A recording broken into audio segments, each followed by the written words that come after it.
Good morning, afternoon, evening, night, whatever it may be, everybody, and welcome wherever you are. Welcome to this practical webinar on the application of the Bribery Act 2010 to frontline staff.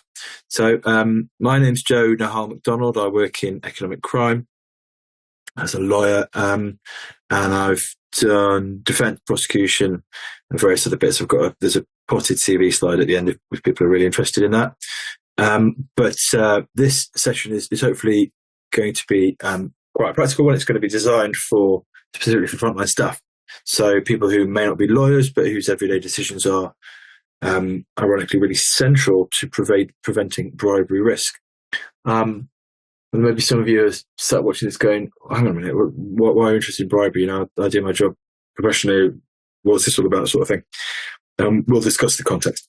But essentially, the Bribery Act is one of the UK's key anti-corruption laws, but it's got really wide application. It applies to private sector organisations, it applies to public sector organisations, it applies to domestic work organisations that are headquartered here, and organisations that just have a presence here, organisations that are headquartered in foreign jurisdictions if they carry on the business here as well. So it really affects everybody. Affects everybody from anybody working in pretty much any corporation here or internationally. So that's why it's important, hopefully. And that's why with that being too heavy, we can try and think about some of the risk factors and some of the things that your organisation ought to be doing to just really mitigate and limit that risk.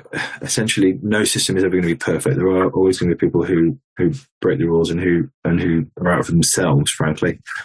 And there's a variety of reasons for that. We'll do some other webinars and some training, I think, coming up, which is a bit more tailored to those specific risks and how we create those systems. But hopefully today I'm just going to give you a bit of an overview of areas of risk and what we can think about in terms of avoiding it. Okay.